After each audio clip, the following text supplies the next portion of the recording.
Greetings, good people. This is Mr. Lewandowski coming at you with another video. This one is designed to help you with your oral. This is the Lit Lang version of the oral. And part one, we did this. It was an overview and looking at the rubric. Part two was looking at meaningful authorial choices, and that was in two extracts that I chose. Both of them have something to do with the pandemic that we are currently living in, although it is 2021 and things are looking up. This video is going to look at bullet points. How do we get to a point where we can make some bullet points? We have 10. This is what mine look like. I'm going to take you through the process of why I chose certain things to fit into my bullet points, which is really about the structure of the presentation. That's one of the three things you're going to be evaluated on. And that's this video. Next video is going to be a sample where I just do 10 minutes, and I might even ask myself questions for 5 minutes, maybe put on a funny wig or something, or disguise my voice so I sound like not me. So that's going to be an upcoming video.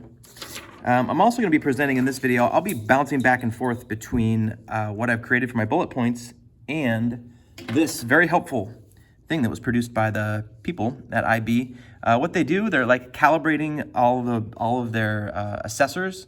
So they take samples and they look at things and they start actually scoring these. This year, 2021, they're going to do all the scoring. Your teacher is going to create for you a score. They might give you a score, but the actual scoring, because of the changes that have come about this year because of the pandemic, your actual score is going to be done by professionals, by professional IB scorers, the same people probably who grade HL essays and things like that. So they do a batch and then they come up with these tips, things that they're concerned about, things that maybe people might have missed based on what they've seen so far in the early samples. So this has really guided my thinking as I was constructing this sample oral. This is my second time I've done this. I did it with a literature oral some time ago. So I'm just going to read this one right here because it's number one. This is the number one thing that they might be concerned about, people missing the mark on. The global issue is central to the individual oral as it provides the lens through which the work and body of work will be approached. It should be clearly defined from the very beginning of the oral. Students should aim at defining the chosen global issue in a very specific way and as simply as you can. So that is something that you want to keep in mind when you're building your bullet points. I'm just going to, I guess, just present mine one at a time. And this that I have right here, I'm thinking, if I just did an oral right now based on these bullet points, I'm thinking it's going to be more than 10 minutes. That's a good position to be in. I think that there is a fairly good chance that I will need to maybe get rid of one of my Smith bullet points here, maybe that one. But I guess I'm just going to talk through these because I got some comments from people that are concerned about their bullet points and what they should look like. So here's what mine looks like. And I'm going to get a purple. So the first thing is an intro bullet point. And this one is really designed to get me off the ground. Now, will be in front of me. This will be in front of me when I do my oral. So I have here the global issue, which I didn't determine this global issue until I determined which specific authorial choices I was going to investigate in the oral. And this is what I've got: the global pandemic, explorations of meaning as my global issue. But I'm gonna define that a little bit more in my introductory sentences. So you'll notice here that I've got these are not sentences. I use a lot of semicolons to separate ideas that as I work my way through, this is a oral presentation of 10 minutes where you don't have to have any eye contact with your audience. What matters is the sound of your voice as you are moving the reader through your ideas.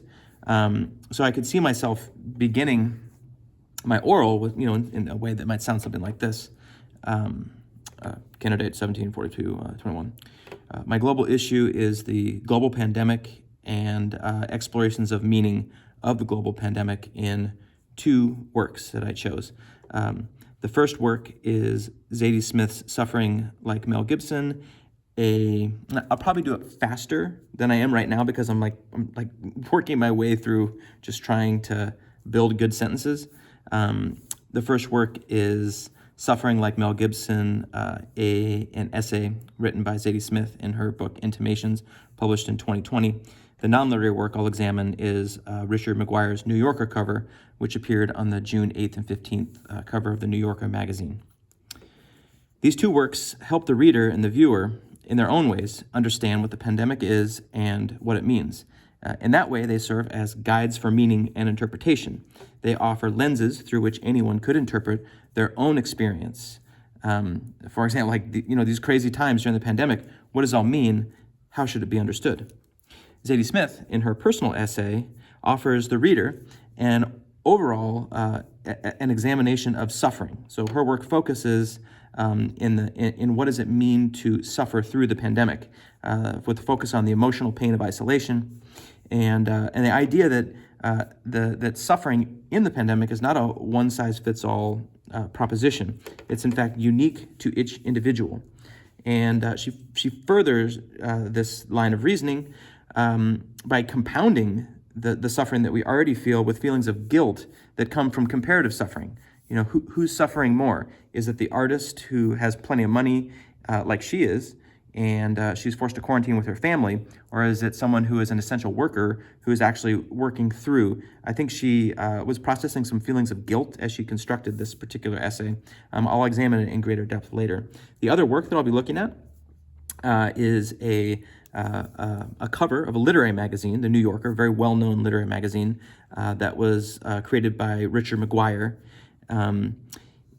His body of work includes a graphic novel here, and one of the stylistic features that he often uses is a picture within a picture. This is he constructs a picture, but there's another picture, and here it happened to be of another time, another place in time. He's produced numerous New Yorker covers, which frequently examine the relationship between identity and technology, often with fragmented images. With regard to the global issue that's at hand in this oral, explorations of meaning in the pandemic, the extract, the cover that I'm going to be examining, really evokes a visceral feeling in the viewer. And it communicates an understanding that the pandemic is simultaneously a continuation of fragmented, compartmentalized nature of modern life, and it's also something new and terrifying. The world is, in the depiction, literally turned upside down, and the familiar becomes unfamiliar.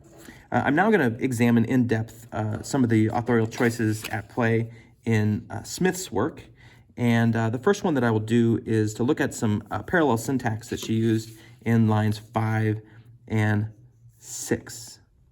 Okay, so that was kind of like, I think I went for about 3 minutes there.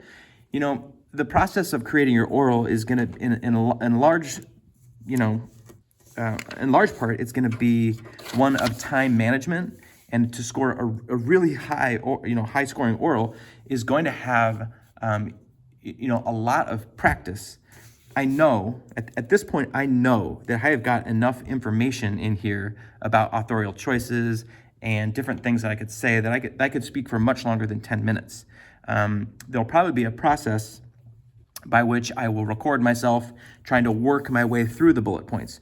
You could tell that I was doing a great deal of ad-libbing. A bullet point is does not have to be a complete sentence. You're not going to be graded for your grammar. These are not grammatically correct. These are bulleted notes that help me deliver a cohesive exploration of a global issue and how it's represented in two works. So I'm going to, where is it? This one right here. The oral should be sharply focused on the presentation and the representation, clever IB people, of the global issue in the works or the work and body of work. So you'll notice that I built in to my oral, like very early on, these are like mini thesis statements. This is where I introduce each work and talk about some of the overarching themes that I see in the work. For Zadie Smith, I talked about overall, it's an examination of something. The essay as a whole could be understood as an examination of suffering. So I am fulfilling that requirement that I'm talking about the work, not just the extract, but I'm talking about the work. Now, because This is a single non-literary extract. I have to talk about this particular artist's body of work.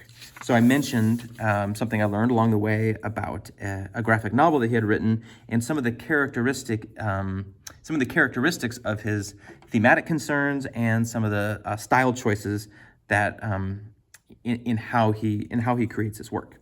So those are really the first 3 bullet points. First one is an introduction that I'm 2 or 3 sentences, 20 seconds, where I'm just helping the listener get a sense of, what do I mean by my global issue? What do I mean explorations of meaning? So they're very clear, that you don't need to go on and on. There's some here where they say, don't do something. This is pretty emphatically worded. The oral is no place for global issue-related anecdotes, or for comments on the global issue itself, beyond its presence in the works. So you don't need to convince that your global issue is valid and worthy of concern. You just have to define. And in fact, if you start to say, let's say that your global issue concerns homelessness, and you yourself in your life have experienced homelessness. Well, that is valuable experience, and that is, I'm not negating, what that means for you, but the oral is no place for related anecdotes, for you to share your own experience or struggle with really anything. The focus is the works. In the works, how do we see the global issue? So I chose to introduce each work somewhat. Then I'm also letting my listener know where I'm going. After I introduce Zadie Smith's essay, I talk about Richard McGuire, his body of work, quite briefly, and then what are we going to see in the extract? Then I let the listener know. Now I'm going to be examining in depth a 1-page extract from Zadie Smith's work. And so I think I'll do that a little bit as I try to work through these bullet points. I'm going to look at my timer as I'm speaking and just kind of see, if I look at what is happening here, so I have a very short introduction that includes my first sentence, which is what my global issue is. And then, then I have these bullet points. It should really be, this should be about half looking at Smith's work. This should be about half looking at McGuire's work, so that, I'm thinking about minutes. This is probably not, I'm probably not going to want to be too much longer than maybe 3.5 minutes here, maybe 3.5 minutes here. I bet when I did this, I was around 2 minutes, so that's 7, 8, 9, and maybe 1 minute right here. And I don't think that is a bad way to allocate your time, especially as you're moving your listener from place to place. You don't have to be so obvious as to say, in my introduction, I will, now moving on from my introduction, I am going to, you don't have to do that, but you do, those little signposts are pretty simple and easy ways to demonstrate that you have done the adequate amount of preparation, and also to just earn those points for focus. I will now be examining, moving on, I will now focus on the other work. Those little phrases you can really get a lot of benefit and get a lot of easy points. Those are easy points. So I'm going to see if I talk for about 3.5 minutes to get through my choices that I made. Now at this point, my work becomes a little bit harder. I have my annotated version right here. When you do your oral, you will not have your annotations in front of you, but you will, and you should have some line numbers to help you make your way through. So I kind of balance as I go back and forth between the two, and we'll see if this makes sense. The first choice in the Smith, let me look at my time. The first choice in the Smith essay that I will examine is an instance of parallel syntax that we see in lines 5 and 6. Those lines read, "The married human in the country place with partner and children dreams of isolation within isolation." The preceding sentence, The single human in the city apartment thinks, I have never known such loneliness. The diction is also key here in that she uses married human and single human, which is really universalizing. And content-wise, the two statements are paradoxical. Your dream is my nightmare. The married human dreams of isolation within isolation. Those who are with others in their quarantine dream of isolation. Those who are single think that they are so lonely. So it's like a catch-22. But that universality is also really important in surfacing a key element of this global issue, the global pandemic, in that it affects all people, humans, married humans. She uses this throughout the extract and throughout the essay, and I'll return to this in my next point. Smith, she continues parallel syntax in lines 7-19, but there's a clear shift toward the experiences of creative artists. We began with married human and the single human. Now we have the writer, the actor, and the painter. So it's a parallel construction in that the clear subject of the sentence is this generalized term that describes people. Even when you have what you think you need, you don't. So time itself, okay, so here's where I get into trouble. And this is why I make these videos, because this is the work that you need to do. Is like, it's crazy. This task is like, I'm very interested to see what kind of changes IB makes next year, because it is so weird to be like truncated, talking for 10 minutes. You have this, I'm trying to bounce back and forth. I don't have space to put full quotations from here. I'm not using note cards. I have these bullets. It's a lot. It's a lot to wrestle with. So you definitely have my every sympathy as you're trying to do this. And I always tell myself, like, if I were just explaining to someone without these bullet points, like how this works, like what is going on here, would that be better? Is that, because you get so stuck in these little boxes, and then like I'm reading and then I'm trying to speak extemporaneously, but then I get lost and I'm like, what do these bullets even mean? It's very tricky. So let me see what I was trying to get at that second point. And maybe this is something too. You could record how you struggle through communicating these bullet points, and I'm sure it'll get better. This is, I made the bullet points. I'm confident that they're good, but I haven't like worked it up. So what am I getting at? My first point.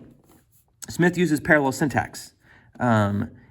She uses parallel syntax in throughout. Okay, so what effect does that have on the reader? What does that do to the reader? It has a rhythmic cadence to it that I guess is kind of comforting. That could be the impact on the reader. And how does that impact the global issue? We need to be comforted at this point. Parallel syntax, also diction, married human, single human. She could have said, she could have phrased that a lot of different ways. Human is an odd construction, so she's emphasizing the human nature, but the paradoxical nature. So that's kind of what I was hoping to get to. So she's communicating something universal with the emphasis on human. And at the beginning of the essay, this is the beginning of the essay. That's where it falls in the larger essay. So what it really does is married human, single human. It gives us the opportunity it's an invitation to the reader to compare experiences for people, of different backgrounds. So that's my first point, is that, she effectively creates an invitation to compare experiences. Maybe if I were going to rework these bullet points, I would put this first. So like when I made these, it's not real clear like what my point is. I just kind of noticed like parallel syntax. And so maybe I would reverse the bullet points so I can have the effect or like the conclusion. And so for my next one is that she turns the essay inward in this next section. So, now after doing this little work on them, let me try it again. Okay. I'll now examine in detail a few of the choices that impact the global issue in Zadie Smith's essay. The first point that I want to talk about is how she constructs at the very beginning of the essay an invitation. It's a very her style is very conversational and very she's a very honest writer, and she invites the reader to compare experiences. But that's a tricky subject, really. That's kind of a challenge because is my suffering worse than yours? Is your suffering worse than mine? So she does that. In support of that, she uses parallel syntax and focuses on married humans and single humans to place an emphasis on the universality of we are all humans. This also invites the reader to make an important connection about the pandemic, in that the pandemic is a human problem and that all humans are living through it together. In the next section I want to talk about, which are lines 7 through 19, she continues to use this parallel syntax, but the syntax has changed from married humans to writers, actors, and painters, really like creative artists. And at this point, she turns the essay inward in a very powerful way.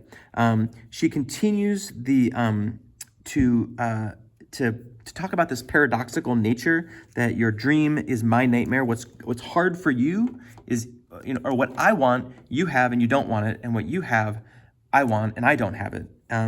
This is a strong theme throughout the essay, but because she herself is an artist, this focus on actors, painters, and writers, and the way that she personifies time feels very powerful. The personification of time line is time itself begins to take on an accusatory look. So you can see I kind of skipped ahead of my bullet point there, and obviously I have some work to do, but hopefully you can also see that, like, in my mind, I have enough here to work with. It's really about rearranging things so that they work, and that this recorded dry run right here is me kind of like working through the work of this very, very demanding task. So I think I'm going to close the video here because I'm at 22 minutes. I don't know if anybody's still with me. I imagine you're not. That's paradoxical. So thanks for tuning in. Let me put this up here again if you want to copy any of these out. The ones that are most important, at least with my experience and my students, I've highlighted. I hope you found this helpful. I kind of got lost in my work, but that is how we make progress in our work. So thanks for watching. This next video is going to be after I do the work. I think I've done enough that you can get a sense for like what it's like. My next one is going to be the actual sample oral that will be exactly 10 minutes long and more polished. I will probably need to revise these bullet points now that I have stumbled through this one.